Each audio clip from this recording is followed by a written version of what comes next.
Ito na yung ini-sprayhan ko, oh. Naiwan paragis.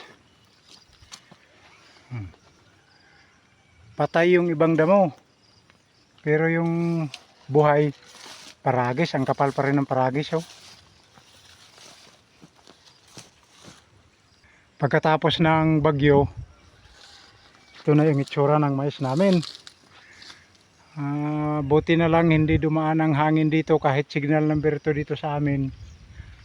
Walang damage yung mais ko.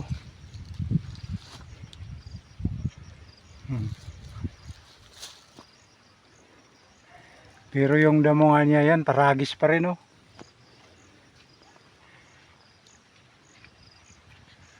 Malapit nang mulaklak tong mais natin. Tingnan natin dito sa sa looban ng tanim. Ayan, oh. Mayroon din palang mayroong kaisa-isa dito na inatake ng uod. Ito pa, oh. Ang ginawa ko dito sa nauod, hindi ko na ini-sprayhan. Kasi pag lumabas yung bulaklak, lalabas din lang yung uod. Nagtago lang yan dyan sa talbos ng mais. Pag lumabas na yung bulaklak, talsik din lang yung uod. Ganon yung nangyari sa akin nung nakaraang cropping, na kahit anong spray ko, hindi naman namamatay yung uod. Binayaan ko na lang siya. Nung lumabas yung bulaklak, ganon nga ang nangyari. Nawala naman yung uod. Ayos naman yung tanim. Kaya ngayon, hindi ko na ini-sprayhan dahil sayang lang yung gamot natin. Kung maliliit pa yung mais natin, pwede. Pero pag malalaki na, hindi na kailangan pang sprayhan ng insecticide. Pag maliliit lang siguro, pwede pa siyang sprayhan.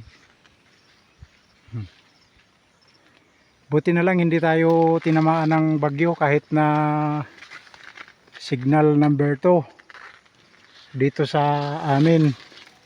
Kahapon, umalis na yung bagyo. Kaya ito, umakyat ako ngayon dito sa bundok. Tiningnan ko yung tanim ko.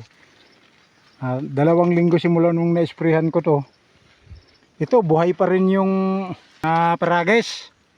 Kaya yun nga yung sinabi ko noon sa nakarang vlog ko na kung anong magandang herbicide para dito. Nag-spray ako. Yung ibang damo, patay. Pero tong paragis, buhay. Paragis ang naiwan, ang kapal.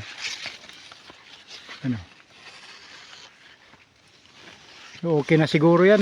Hindi na makakahabol sa mais yan. Malapit na mamulaklak tong mais natin.